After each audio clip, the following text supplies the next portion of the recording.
नमस्कार, आप देख रहे हैं न्यूज़ 18 का डिजिटल प्लेटफॉर्म। आज हमारे साथ हैं एक खास मेहमान जिनका नाम है जनरल प्रकाश पांजीकर। ये एक तरह से हमारे लिए काफ़ी अच्छी बात है कि इतना एक्सपीरियंस वाले जो डिफेंस एक्सपर्ट है आज हमारे साथ हैं। साथ ही इस वक्त जो मौजूदा सूरत हाल है भारत और पाकिस्तान के बीच में, उसकी एनालिसिस करने की कोशिश करेंगे और जानने की कोशिश करेंगे कि इस जो लड़ाई का जो पूरा दौर है, ये जंग के जो हालात बने हुए हैं, इसमें पाकिस्तान के अंदर क्या चल रहा है और भारत को ऐसा क्या करना चाहिए कि इस मुकाबले में पाकिस्तान को एक ऐसा सबक मिले कि वो फिर से ऐसी हरकत ना करे। तो जनरल प्रकाश पांजीकर जी, आपका स्वागत है न्यूज़ 18 में। बहुत बहुत धन्यवाद न्यूज़ 18 का कि आपने मुझे इस पॉडकास्ट के लिए बुलाया है। जो सब्जेक्ट आपने पूछा है, एक तो बहुत ही वास्ट सब्जेक्ट है, इसके ऊपर तो घंटों बातें हो सकती हैं जी लेकिन मैं कोशिश करूंगा इसको कि थोड़े समय में इसको बताने के लिए आप जी जी, बहुत बहुत धन्यवाद। तो मेरा एक सवाल आपसे जनरल साहब ये है पहला, कि ये जो बार बार न्यूक्लियर अटैक की धमकी, आज आप देखिए कि जैसे ही हमने उनके 3 एयरबेस पे हमला किया तो उसके बाद ये खबरें आने लगी मीडिया में कि जो न्यूक्लियर कमांड है उसके साथ प्राइम मिनिस्टर शहबाज शरीफ बात करने लगे, और कई मिनिस्टर्स भी ऐसे हैं कि जब उनके पास कुछ नहीं होता तो वो बोलते हैं कि जी न्यूक्लियर बम है हमारे पास। तो पहले हमें ये समझाए कि ये डॉक्ट्रिन क्या है पाकिस्तान की और बार बार ये न्यूक्लियर पे क्यों आ जाते हैं। भाई, बहुत अच्छा सवाल है आपका। जैसे न्यूक्लियर बॉम्ब जो है, लोग कहते हैं कि अनयूजेबल है एक्चुअली, जी तो इस्तेमाल क्या है इसका? कुछ नहीं। अगर आप देखिए पूरे इतिहास में जब से न्यूक्लियर बम बना है, एक ही बार इस्तेमाल हुआ है। जी 2 बार इस्तेमाल हुआ है जापान के अगेंस्ट, जी 2 बार अगस्त के महीने में। जी इसके सिवाय तो कभी हुआ नहीं। जी तो फिर इसका इस्तेमाल क्या है? इस्तेमाल इसका है डिटरेंस, डराने के लिए। जी ना पाकिस्तान ने डेवलप किया है इसको। उनका हर एक देश का अपना अलग अलग न्यूक्लियर डॉक्ट्रिन्स है। जी तो ये बड़ा ज़रूरी है उनके डॉक्ट्रिन्स के वजह जानना कि भाई न्यूक्लियर डॉक्ट्रिन्स उनका है क्या। जी देखिए, उसमें बेसिकली 5 हैं साधारण जनता को समझने के लिए। जी 5 पॉइंट हैं।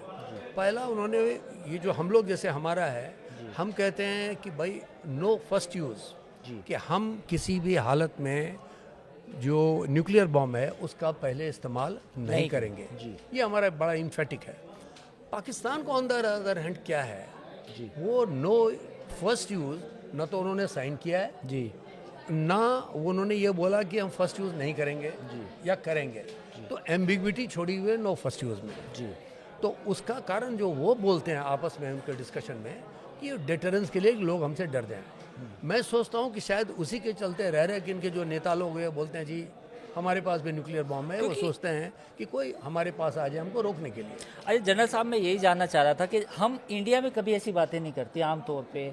कोई भी, चाहे कोई सर्विस में हो जनरल, चाहे नॉन सर्विस में भी हो या रिटायर भी हो चुके, कभी हम नहीं ये कहते कि हम परमाणु बम डाल देंगे, हम नेस्तनाबूद कर देंगे। तो आपने अच्छे से हमें समझाया कि एक तो उन्होंने उसे एम्बिग्यूअस छोड़ा हुआ है कि हाँ हम कर सकते हैं पहला यूज़।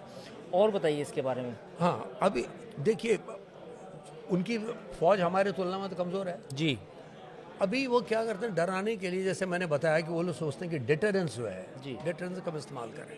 तो एम्बिग्विटी थोड़ी छोड़नी पड़ेगी कि किस हालत में हम आपके अगेंस्ट में उसको इस्तेमाल करें। जी दूसरा है कि क्रेडिबल मिनिमम डिटरेंस, उसके लिए ज़रूरी है कि जो इन्होंने तैयारी करी है, इनके करीब 160 170 इनके पास वॉरहेड्स हैं, उसको ये समझते हैं कि क्रेडिबल हमारा डिटरेंस है। लेकिन ये डिटरेंस के साथ जो कि हमारा, आपने अपने से तुलना करने की बात बताई, हमारी तुलना में ये बड़ा ज़रूरी है जानना, हमारा देश जो है बहुत ही मैच्योर्ड देश है। हमारा जो पॉलिटिकल लीडरशिप है बहुत ही मैच्योर्ड पॉलिटिकल लीडरशिप है। हमारी मिलिट्री लीडरशिप है बहुत मैच्योर्ड मिलिट्री लीडरशिप है। हमारी पूरी चीज़ें स्ट्रेटजिक कमांड के अंतर्गत जो डायरेक्टली प्राइम मिनिस्टर को रिपोर्ट करता है।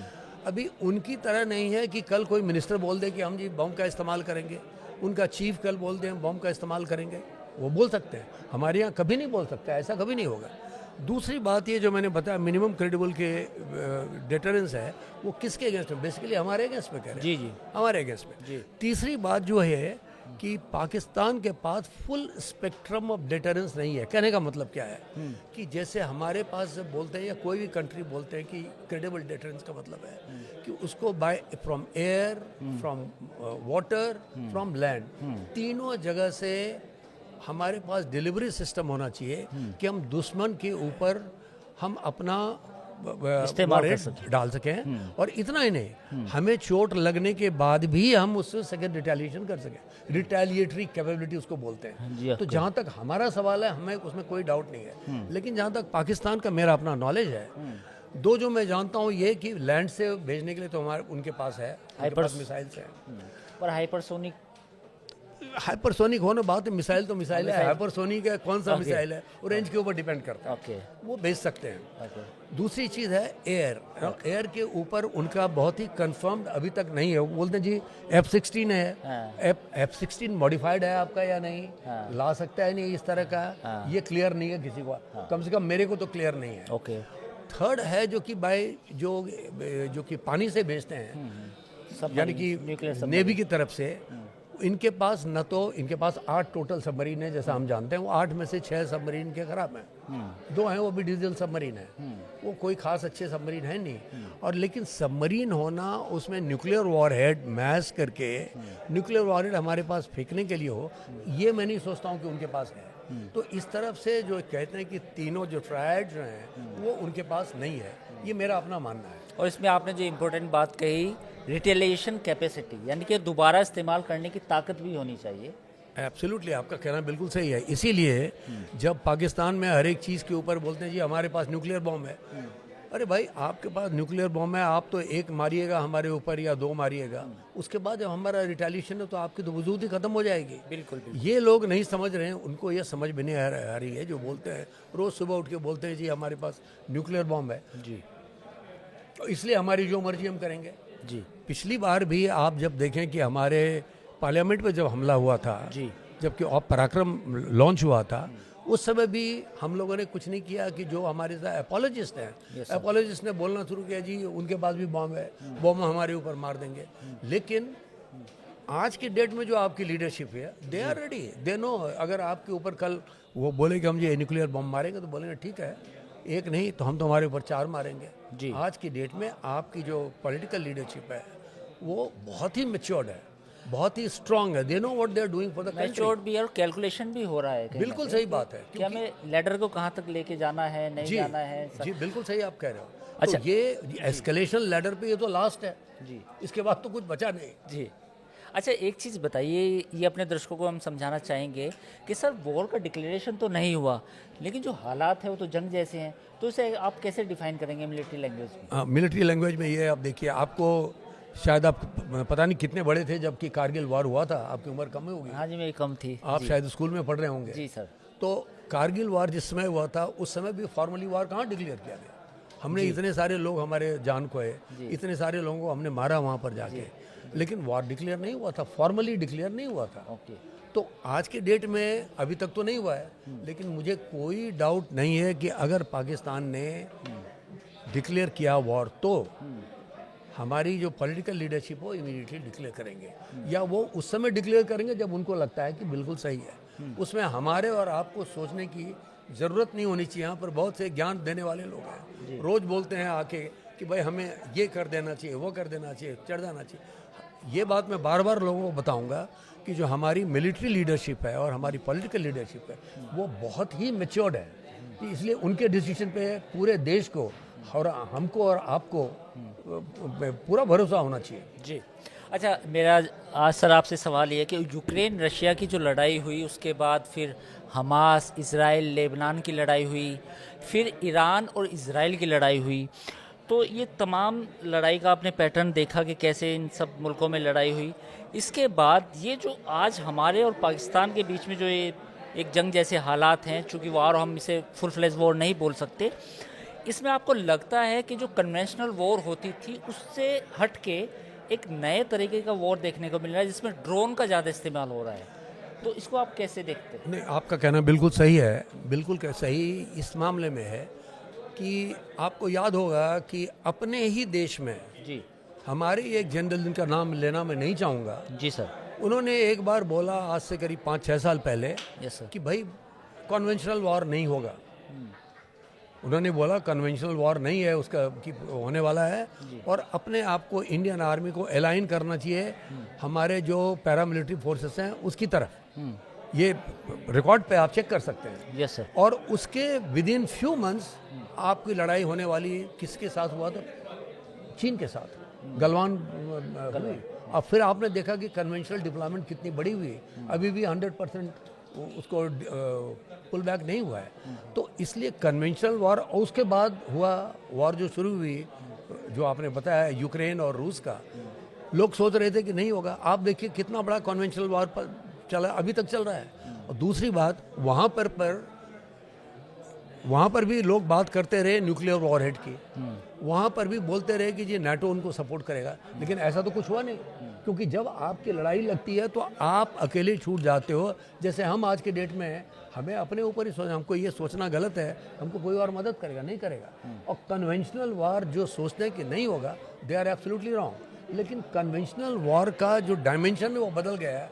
वो आप सही कह रहे हैं कि जो स्टैंड अलोन एमुनेशन का भी इस्तेमाल है, स्मार्ट एमुनेशन का इस्तेमाल है, ड्रोन्स का इस्तेमाल है, मिसाइल्स का इस्तेमाल है, जो कि हम लोग कर रहे हैं रूस और इसके बीच में। लेकिन इवेंचुअली फुट तो ऑन ग्राउंड चाहिए ना।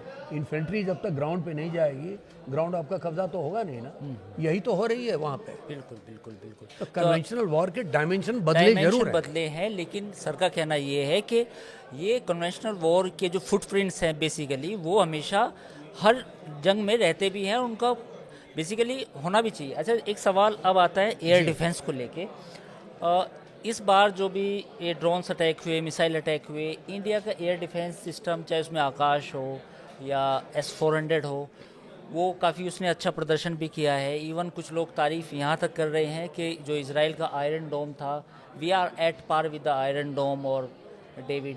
तो इस बार जो हमारा एयर डिफेंस है उसको आप कैसे देखते हैं, और भविष्य में अगर जो भी कुछ होगा इस जंग के बाद भी आगे, जैसे जो हमें थ्रेट्स मिलेंगे, तो उस पर हमें कितना काम करने की ज़रूरत है? देखिए, आज से करीब 10 साल पहले की मैं बात करूंगा, या जो प्रेजेंट गवर्नमेंट आने के पहले, सबसे बड़ा अगर गैप अगर आप सोचिए तो था हमारे एयर डिफेंस सिस्टम में। जी, उस समय मैंने अपनी आंखों से देखा है कि there was a big gap. Okay. आज के डेट में उसको सरकार ने बहुत काम उसके ऊपर किया है। जैसा मैंने पहले बोला, इंफ्रास्ट्रक्चर के काम के ऊपर काम हुआ है इसके ऊपर कि हम वेपन सिस्टम्स नए लाए जाएं, उनकी टेक्नोलॉजी लाई जाए, और मेक इन इंडिया जो हमारा प्रोग्राम इनिशिएटिव है उसको उसके ऊपर बड़ा ज़बरदस्त काम हुआ है। जी। तो आज की डेट में एयर डिफेंस की जो हम बात कर रहे हैं, वो air defence integrated air defence system है। तो उसमें ये कहना कि S-400 से हमारी डिफेंस बन गई या हमारा आयरन डोम से बन गया, ऐसा कुछ नहीं है। हर एक चीज़ इंटीग्रेट करके हमारे जो टेक्निकल एक्सपर्ट्स हैं, जो हमारे मिलिट्री माइंड है, उन्होंने इतना बड़ा किया है कि इसके चलते वो इम्प्रिग्नेबल हो गया है। कल मैं बात कर रहा था, अभी सुबह मैं बात कर रहा था, हमारे एक मित्र हैं जो कि जम्मू के पास हैं, वो पठानकोट में हैं। उनको मैंने बोला कि भाई कल रात को तो बड़ा आपके यहाँ बड़ा एक्शन हो रहा था, तो उस एक्शन में आपके ऊपर क्या आया? तो उन्होंने बताया, धन्यवाद दिया कि मैं धन्यवाद देता हूँ इंटीग्रेटेड एयर डिफेंस सिस्टम का। पूरी रात हम लोग जगे थे, लेकिन एक भी कुछ हमारे ऊपर नहीं हो, आकाश में उड़ रहे थे। तो मैं बताऊँगा इफेक्टिव तो है, और नहीं इफेक्टिव है तो जम्मू कैसे बचा हुआ है, पठानकोट कैसे बचा हुआ है, बिल्कुल बिल्कुल तो नहीं, ये तो बिल्कुल इफेक्टिव है। तो अच्छा, एक सवाल अब ये उठता है कि जो एस्केलेशन लैडर है उसको आप कहाँ देखते हैं, एक सवाल। दूसरा सवाल ये है कि पाकिस्तान के साथ अब आज रात को जो भी सिचुएशन हो, आप उसे बढ़ता हुआ देखते हैं या कुछ डी एस्केलेशन की उम्मीद है? DGMO के लेवल पे कुछ कम्युनिकेशन एस्टेब्लिश हुई है, ऐसी खबरें हैं मीडिया में, तो what is your take on this? देखिए, अभी सुबह मैं भी देख रहा था कि पहले उन्होंने अपनी जो प्राइम मिनिस्टर है पाकिस्तान के, उन्होंने अपना वो ग्रुप बनाया था जो कि न्यूक्लियर वॉरहेड वगैरह को बारे देखते हैं, लेकिन वो हुआ नहीं, उसमें लोग पहुंचे भी नहीं। जी। तो उनमें आपस में डिवाइड है थिंकिंग में कि करना क्या है। जब तक कि हमारे यहाँ कोई डिवाइड नहीं है। मिलिट्री में, पॉलिटिकल लीडरशिप में, अपोजिशन पार्टी में कोई डिवाइड नहीं है। आप देख रहे हैं कि पूरा का पूरा कंट्री आज हमारा एक साथ कैसे इंटीग्रेट हो रहा है। Yes sir. उसके अगेंस्ट में आप पाकिस्तान में देखिए तो वहाँ तो लोग आवाम बटी हुई, PTI नहीं आई उसमें, पॉलिटिक्स बटी हुई, PTI नहीं आई उसके ऊपर। पाकिस्तान मिलिट्री कुछ और सोच रही है, उनके जो पॉलिटिकल लीडरशिप कुछ और कर रहे हैं। तो उनका तो आपस में इतना कंफ्यूजन है कि एस्केलेशन लैडर जो है किस तरह से उसको हम डिफाइन नहीं कर सकते हैं, क्योंकि वो जिस कंट्री में जहाँ पर की पॉलिटिकल लीडरशिप का बेसिकली क्लियर डायरेक्शन नहीं है, कंफ्यूजन का शिकार है। एब्सोल्युटली। तो क्या करेगा, चीफ क्या करेगा, या कोई उनका जो कोर कमांडर है वो उनकी बात मानेगा नहीं मानेगा, क्या करेगा, कहना को मुश्किल है वो। लेकिन एस्केलेशन लीडर हम अपनी तरफ से जो देख रहे हैं वो ये है कि कल आपको पता है, कल रात को उन्होंने हमला हमारे ऊपर बैलिस्टिक आई, आज सुबह बैलिस्टिक मिसाइल का हमला किया। ये कहना सही है आपका, लेकिन वो न्यूट्रलाइज हो गया। मान लीजिए दिल्ली पे गिरती वो, तो कितना बड़ा इंटरनेशनल रिपरकशन होता है उसका। ये हेडलाइन बनती सर कि दिल्ली पर बैलिस्टिक मिसाइल से हमला। एब्सोल्युटली। तो आपका कहना बिल्कुल सही है, तो वो तो हो गई। अभी आप देखिए ये कि हमारी कंट्री में कोई इस तरह का नहीं है जो कि पैनिक कहीं पर है कि जहाँ बैलिस्टिक मिसाइल थी, वो नहीं है। और हमने सुबह क्या किया, हमने सुबह जो 6 जगह पे हमला किया है, वो हमने इधर उधर लोग समझते हैं कि वो रिटेलिएशन है। रिटेलिएशन तो है ही, वो it's strategic retaliation. We have hit the place where it is going to hurt them, क्योंकि वहाँ से उनकी एयर एसेट्स आने वाली हैं, तो उसको हमने डैमेज किया है। तो आपका भी कहना ये है कि एक तो कन्फ्यूजन का शिकार है पाकिस्तान के, उसको खुद ही नहीं पता कि वो एस्केलेशन में है या डी एस्केलेशन में है, उसको खुद ये समझ में नहीं आ रहा सही बात है, करना क्या है जी। क्योंकि अभी थोड़ी देर पहले उनका था कि हम जी शांत रहने के लिए तैयार हैं। अब कहाँ तक ये है, मैंने उसको रीचेक नहीं कर पाया हूँ, लेकिन टेलीविज़न पे था कि वो कह रहे थे कि भाई अगर इंडिया डी एस्केलेट करे तो हम डी एस्केलेट करने के लिए तैयार हैं। जी। अरे एस्केलेट तो आपने किया, हमने कहाँ किया एस्केलेट जी। आपने अच्छी भली शांति थी, उसको तोड़ के हमारे 28 लोगों को मार दिया। अच्छा, एक सवाल, आप इसे कैसे देखते हैं कि जो अमेरिका के जो विदेश मंत्री हैं वो सीधे आर्मी चीफ से बात करते हैं, जनरल आसिम मुनीर से, और एक चीज़ ये बताइए कि जो Asim Munir religious verses quote करते हैं बार बार अपनी स्पीचेस में, कुरान की कुछ वर्सेस कोट करते हैं, आपको लगता है कि एक प्रोफेशनल आर्मी का कोई जो चीफ होता है वो उस तरह की बातें करता है? ये बहुत ही अहम आपने मुद्दा उठाया है। उनकी अगर बातें सुने जी, तो मैं तो उनको जनरल मुनीर नहीं बोलता, मैं उनको मुल्ला मुनीर बोलता हूँ। जी जी, मैं उनको मुल्ला मुनीर बोलूँगा।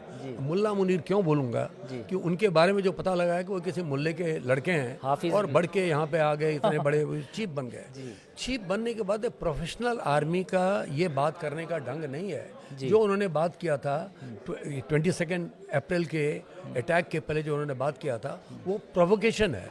वो प्रोवोकेशन उन टेररिस्ट के लिए जो इन्होंने आके हमारे 79 लोगों को मार दिया, 28 आदमी को। तो इस जो एक प्रोफेशनल आर्मी का जो लीडर है, जो चीफ है, उसको इस तरह की बात तो करनी नहीं चाहिए, लेकिन उन्होंने ऐसी बात करी है। तो इसके लिए मैं 2 चीज़ बताऊंगा, ये कोई नई बात अगेन नहीं है। अगर आप देखिए कि जब से रेडिकलाइजेशन पाकिस्तान आर्मी का शुरू हुआ है, जो कि जनरल ज़ियाउल हक के समय से शुरू हुआ है, और उसके बाद मुशर्रफ के साथ चलता और अभी चलता रहा, तो ये रेडिकलाइजेशन जहाँ पे हुई आर्म फोर्सेस में प्रोफेशनलिज्म रह कहाँ जाता है। बिल्कुल बिल्कुल, और पाकिस्तान की जो आर्मी है, बिल्कुल आपने सही कहा, उनमें और जो लश्कर तैयबा के जो आतंकी हैं उनकी सोच में कोई अंतर बिल्कुल नज़र नहीं आता। इवन DGISPR जो हैं, उनकी फैमिली के बारे में ये कहा जा रहा है कि वो उनके पिता खुद ओसामा बिन लादेन के साथ तस्वीर थी, तो इट्स क्वाइट स्ट्रेंज। अच्छा, अब सर मैं एक आखिरी सवाल आपसे पूछूंगा। आखिरी सवाल ये है सर कि एक पाकिस्तान एज ए रोग स्टेट है, हमारे पास में बिल्कुल पड़ोसी है, ये प्रॉब्लम आज ख़त्म नहीं होगी।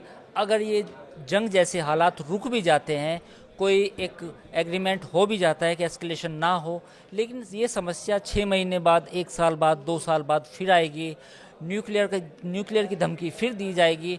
तो क्या आपको लगता है कि अब हमारी जो डिफेंस फोर्सेस हैं, हमारी जो सरकार है, उसको एक नए लॉन्गर टर्म सॉल्यूशन की तरफ जाना होगा? आपका जो आपका, मैं आपके विचार से बिल्कुल सहमत हूँ कि हमें चाहिए ये कि हमारी political leadership, and I am sure कि वो बहुत ही ब्रिलियंट हैं लोग बैठे हुए वहाँ पे जी, वो ये इस बात का वो कभी नहीं वो मानेंगे इतना लोगों को मरवाने के बाद हम सिर्फ रुक जाएं, नहीं, ऐसा नहीं होगा। तो अभी इसको हमको ले जाना पड़ेगा जो उसके नसूर तक, जहाँ से कि ये लोग प्रोड्यूस एरिया हम लोग हमारे पास आ रहे हैं। तो ये पूरे आतंकवाद का जो गढ़ है उसको ख़त्म करने की ज़रूरत है इसको, और ये पाकिस्तान उतनी आसानी से मानेगा इसमें अब लोग ये भी सवाल उठाने लगे कि international community now thinks about that कि डिसआर्मामेंट किया जाए न्यूक्लियर आर्सेनल का पाकिस्तान का, क्योंकि it became the epicentre of the terrorism. आपका कहना बिल्कुल दुरुस्त है। इनफैक्ट मैं तो ये कहूँगा कि इंटरनेशनल जो कम्युनिटी है उनको चाहिए, यही टाइम है पाकिस्तान ऐसे इररिस्पॉन्सिबल रोग स्टेट को डीन्यूक्लियराइज करना। बिल्कुल। तो उसमें सिर्फ भारत का नहीं है, पूरे दुनिया के लोगों को मिलके, अमेरिका को, चाइना को, चाइना ने तो मदद ही किया लेकिन तो भी उनको भी चाहिए, रूस को, जितने भी रिस्पॉन्सिबल देश हैं उनको चाहिए इनके ऊपर प्रेशर डाल के इनको डीन्यूक्लियराइज करना बहुत ज़रूरी है, नहीं तो ये रोग स्टेट और भी रोग बना रहेगा। बहुत बहुत धन्यवाद जनरल प्रकाश पांजीकर जी, आप हमारे साथ आए, आपने इतनी बातें समझाई आसान भाषा में, आपका बहुत बहुत शुक्रिया। बहुत बहुत धन्यवाद। और मैं आपका जो आपकी सोचने का जो ढंग है उससे मैं बहुत ही प्रभावित हूँ, क्योंकि आप सोच रहे हैं जो देश के लिए ठीक है, ये नहीं कि किसी एक तबके के लिए ठीक है। बहुत बहुत धन्यवाद आपका। Thank you so much sir. तो न्यूज़ 18 पर फिलहाल इतना ही, अगले वीडियो में हम और जानकारी आपके साथ लेके आएंगे। हमारे वीडियो को लाइक शेयर सब्सक्राइब करना ना भूलें।